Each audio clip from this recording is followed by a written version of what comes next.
नमस्कार, आप देख रहे हैं लाइव सिटीज। आपके साथ मैं हूं उसका दर्शकों। आज के इस एपिसोड में हम ये बात करेंगे और ये जानेंगे कि जब भी बात बीपी और शुगर की आती है तो कैसे हम बीपी हाई या बीपी लो से हम ये समझ सकते हैं कि हमें आने वाले समय में हमें हार्ट से जुड़ी कोई बीमारी या फिर हमें हार्ट अटैक हो सकता है। आज हम इसी में तमाम जानकारी देंगे और इसे पे खास बातचीत करने के लिए आज हमारे साथ मौजूद है बिहार के जानी मानी प्रोमिनेंट कार्डियोलॉजिस्ट में से एक डॉक्टर विनीत कुमार सर। नमस्कार, बहुत बहुत स्वागत है बहुत आपका। बहुत धन्यवाद। सर, आपसे हम जानना चाहेंगे, जब भी हम बात बीपी और शुगर की करते हैं तो हम बस देखते हैं बीपी और शुगर के जो मरीज हैं वो काफी ज्यादा बढ़ गए हैं। तो वहीं ये भी कहा जाता है कि जब भी बात बीपी की आती है तो बीपी से बहुत सारी बीमारियों का भी शुरुआत होता है।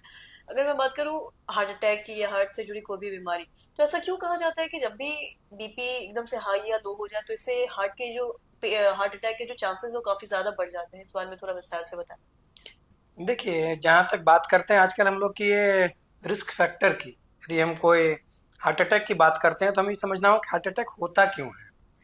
हार्ट अटैक होने के लिए कुछ रिस्क फैक्टर है, मतलब यही सब जमा होके अल्टीमेटली हार्ट अटैक का जन्म देता है। उसमें ब्लड प्रेशर का बढ़ना या बीपी का हाई होना, शुगर का अनकंट्रोल होना, या लिपिड प्रोफाइल का डिरेंज होना, या ओबेसिटी आदमी का मोटा होना, ये सब बहुत कॉमन कारण है।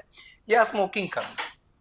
तो इसमें हमें ये समझना है कि हमें रिस्क हर एक चीज का नंबर जानना है। मतलब हम ये समझते हैं कि हर एक आदमी का एक अपना नंबर है, उसे उस नंबर की जानकारी होनी चाहिए। इसमें ब्लड प्रेशर का नंबर सबसे कॉमन है, क्योंकि ब्लड प्रेशर जब हाई होता है तो कोई लक्षण या कोई सिम्टम शुरुआती अवस्था में नहीं पता चलता। यदि हम उसे नहीं नापें तो बरसों तक ब्लड प्रेशर बढ़ा रहेगा और हमें कोई महसूस नहीं होता, कोई दिक्कत नहीं होता। शुगर के लिए भी ऑलमोस्ट सेम होता है। यदि किसी का शुगर 250 हो गया या उससे ऊपर भी है तो भी यूजुअली कोई लक्षण नहीं होता। लेकिन जब भी ब्लड प्रेशर या शुगर बढ़ रहा है तो ये शरीर के ऑलमोस्ट हर ऑर्गेन पे इसका असर होता है। चाहे ना कि वो केवल हार्ट ही नहीं है, हर जगह ब्रेन, रीनल सिस्टम, किडनी पे, आंखों के भी जो आर्टरी है वहां भी उसका असर होता है।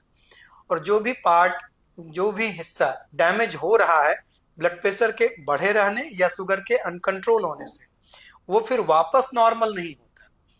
तो हमें अपना नंबर हमेशा हर 6 मंथ पे हर एक एडल्ट आदमी को अपना नंबर, चाहे वो ब्लड प्रेशर का नंबर हो, शुगर का नंबर हो, कोलेस्ट्रॉल का नंबर हो या बॉडी वेट हो, इसकी जानकारी होनी जरूरी है।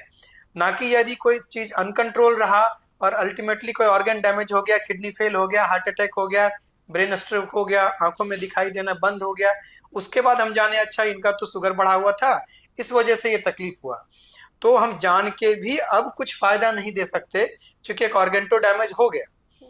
तो सबसे जरूरी चीज है कि हमें हर 6 मंथ में हर एक एडल्ट आदमी को अपने सारे कॉमन नंबर की जांच करनी है और उसका एक नोट बना के रखना है। फिर अगले 6 मंथ में फिर जांचना है, भले ही वो सारा नॉर्मल नॉर्मल ही क्यों ना हो, ताकि जब वो डिरेंज हो तो हम अर्ली आइडेंटिफाई करें, अर्ली मेडिसिन दें या लाइफ स्टाइल में जरूरी बदलाव करें, जिसके वजह से जो हार्ट अटैक, रीनल फेलियर या स्ट्रोक या आंख की रोशनी जानी, ये सब समस्या जो फ्यूचर में आए वो आने की नौबत ही ना आए। यूजुअली हम कंप्लीटली छोड़ देते हैं और जब कोई ऑर्गन डैमेज हो जाता है फिर हम जांच करते हैं कि ऑर्गन क्यों डैमेज हो गया, हार्ट अटैक क्यों आ गया या स्ट्रोक क्यों हुआ, तब हम लोग जान पाते हैं अच्छा इनको तो शुगर था, इनको नहीं पता था। तो ये शुगर का अनकंट्रोल होना, बीपी का अनकंट्रोल होना या लिपिड प्रोफाइल डिरेंज होना, वजन बहुत ज्यादा बढ़ जाना, ये सब कुछ कॉमन कारण है जिससे कि ना केवल हार्ट अटैक बल्कि शरीर के हर एक वाइटल ऑर्गन जो हमारे जीने के लिए जरूरी है उसके ऊपर इसका असर पड़ता है। और हमें इसे कंट्रोल करके रखें तो इससे होने वाले दुष्परिणाम से हम बच सकते हैं। जी। और साथ ही जब भी हार्ट पेशेंट्स की बात आती है तो कई बार उनका ये अक्सर सवाल रहता है कि कोलेस्ट्रॉल की अगर हम बात करें, अगर कोलेस्ट्रॉल एकदम हाई रहे तो उससे भी हार्ट के जो पेशेंट है वो काफी ज्यादा आज बढ़ रहे हैं। और साथ ही मैं खान पान की अगर बात करूं तो क्या खान पान होना चाहिए जो भी हार्ट के मरीज हैं या जिन्हें भी एक बार हार्ट अटैक आ गया, किन खान चीजों को खाने से बचना है? देखिए, जहाँ तक हम ब्लॉकेज की बात करते हैं तो ब्लॉकेज में हार्ट के नलियों में या जो भी दूसरे ऑर्गन के नलियों में ब्लॉकेज होता है तो कोलेस्ट्रॉल का डिपोजिशन सबसे मुख्य वजह है ब्लॉकेज होने का। तो कोलेस्ट्रॉल बढ़ना निश्चित रूप से ब्लॉकेज को बढ़ाता है। इसी वजह से हम कहते हैं कि हमें हर 6 मंथ में कोलेस्ट्रॉल की जांच करके देखनी है। यदि वो बढ़ रहा है तो उसके लिए पहले लाइफस्टाइल में बदलाव, जैसे डेली वॉकिंग या एक्सरसाइज करना, और अपने आहार में थोड़ा बदलाव करना। ऑयली आइटम, फ्राइड आइटम, इन सब चीज़ों के सेवन से बचने की आवश्यकता है।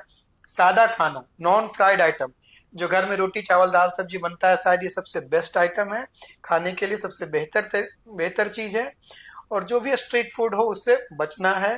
डब्बा बंद जो भी चीज़ मिल रहा है वो सारा नुकसानदेह है। स्वीटनर से बचना है, वो भी कोलेस्ट्रॉल को बढ़ाता है। जी सर, बहुत बहुत शुक्रिया तमाम जानकारी देने के लिए। तो आशा करते हैं दर्शकों की जो तमाम जानकारी है आपके लाभदायक रही हो। तो आज की इस वीडियो में इतना ही। अगर आपने अब तक हमारे चैनल को सब्सक्राइब नहीं किया तो तुरंत कर ले, साथ ही हमारे फेसबुक पेज को लाइक करें। वीडियो देखने के लिए आपका धन्यवाद।